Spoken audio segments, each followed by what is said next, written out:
In the pre-dawn hours of February 28, 2026, the Middle East held its breath. And then, it exploded.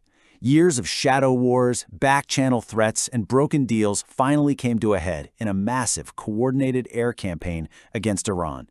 The plan was audacious: decapitate the regime, shatter its nuclear ambitions, and do it all in a matter of days. But what happened next plunged the world into chaos and raised a terrifying question. Was this a strategic masterstroke, or did the West just light the fuse on an endless war? Okay, so let's just get right to the heart of it, because this is the central mystery. The attack worked. I mean, it really worked. Iran's supreme leader, Ali Khamenei, who ruled with an iron fist for 37 years, was dead. The stated goal was to give power back to the Iranian people. But then, just days later, who gets crowned amid the rubble of Tehran? His own son. So how on earth does an operation designed to break a regime end up creating what looks an awful lot like a monarchy? To get our heads around this, you have to understand the timeline. And believe me, it moved at lightning speed. It starts on February 28th with the joint U.S. Israeli operations Epic Fury and Roaring Lion. Iran's retaliation is almost instantaneous, unleashing a pre-planned storm of missiles across the Gulf and strangling a critical global oil artery. And then, boom, on March 9th, right in the middle of this escalating war, Mojtaba Khamenei is named the new supreme leader. And that brings us to our first deep dive, the story of how the son replaced the father, an outcome that almost no one saw coming. You see, Mojtaba Khamenei was never a public figure. For decades, he was the man in the shadows, the ultimate insider, weaving a web of influence deep inside Iran's security state. He was especially close with the most feared part of the regime, the Islamic Revolutionary Guard Corps, the IRGC. He was known to be a power broker, for sure, but his sudden rise to the very top, in the middle of a war, was absolutely stunning. So, to figure out how this happened, we have to look at the argument for why these initial strikes were viewed by many as a spectacular success. This is the case for Epic Fury. And just look at the raw precision of this decapitation strike. We're not just talking about the supreme leader. At 9:27 a.m. Tehran time, over 30 bombs slammed into his compound on Pasteur Street.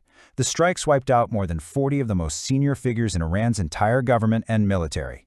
I'm talking the Minister of Defense, the commander of the IRGC's ground forces, the head of the army, an entire generation of leadership just gone in an instant. And the sheer scale of this was just mind-boggling. This wasn't a handful of surgical strikes. In the first 48 hours alone, the coalition rained down hell on over 2,000 strategic targets across Iran. It was a wave of destruction designed to achieve total dominance from the get-go. And the mission went way beyond just taking out leaders. The goal was to systematically gut Iran's ability to wage war. Massive 30,000-pound bunker-buster bombs tore through mountains to destroy the buried nuclear facilities at Fordo and Natanz. The Isfahan nuclear center was flattened. The Iranian Navy pretty much ceased to exist, with over 50 of its ships sent to the bottom of the Gulf. Missile factories, air defense sites, all of it turned to rubble. So the whole point of this massive military operation was laid out right here, loud and clear. The strikes were supposed to be the opening act. The main event was meant to be political, to cripple the regime's security forces so badly that the Iranian people, who were already in the streets protesting, could finally rise up and take back their country. But that's only one side of the coin. Because while Iran's central command was in total chaos, its military was far from dead. And this is where the story takes a very, very different turn. You see, Iran had a plan for this. They'd wargamed it for years. It was called Operation True Promise 4. This was not an improvised, panicked reaction. It was a detailed, pre-written script for all-out retaliation against anyone and everyone in the region helping the U.S. and Israel. And they executed it with terrifying force. The sheer volume of this counterattack is almost impossible to comprehend.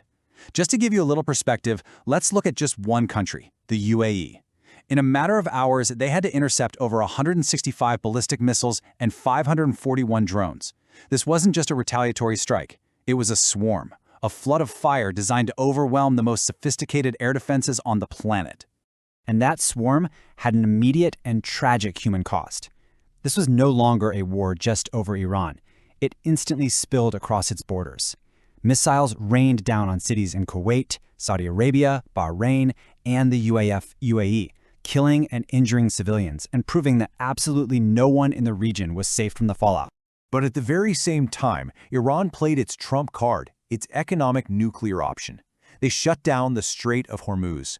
We're talking about the world's single most important energy choke point. About a fifth of all the oil the world uses passes right through there.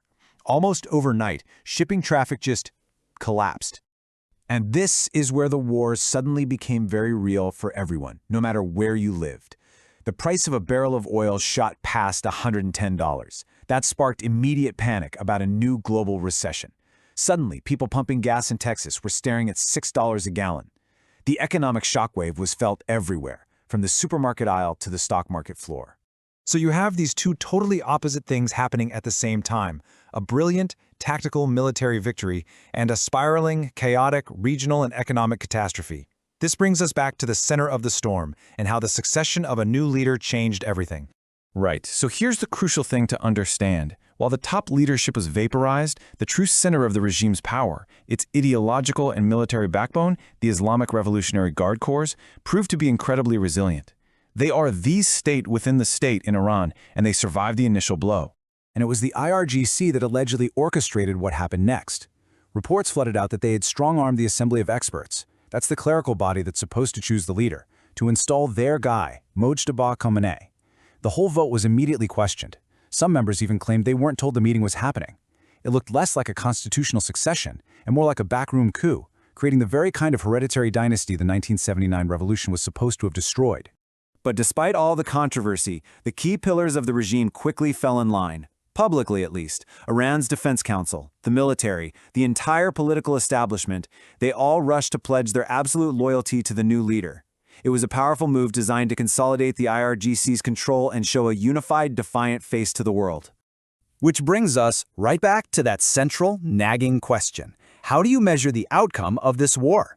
Was it a clear win, or was it the trigger for something much, much worse? Let's just put it all on the table. On one side, the case for a decisive victory looks pretty strong. The regime's entire top tier was eliminated, their nuclear program was sent back to the Stone Age, and their navy was sitting at the bottom of the Persian Gulf. But then you look at the price tag. The cost was a massive regional war, a global economy teetering on the brink of recession, and maybe worst of all, the entrenchment of a new hardline dynasty, one even more beholden to the IRGC than the last. And honestly, this analysis from Linda Robinson at the Council on Foreign Relations just hits the nail on the head. You can kill the guy at the top, but if you don't dismantle the deep state power structure underneath, have you really changed anything fundamental? Or did you just swap out one face for another while leaving the core of the regime stronger than ever? Which leaves us with this final, really unsettling question. Did Operation Epic Fury successfully dismantle a threat that has haunted the world for decades, or did it, in its brutal efficiency, accidentally forge something new, a more focused, more resilient, and ultimately, a more vengeful adversary for years to come? That remains one of the most critical and unanswered questions of our time.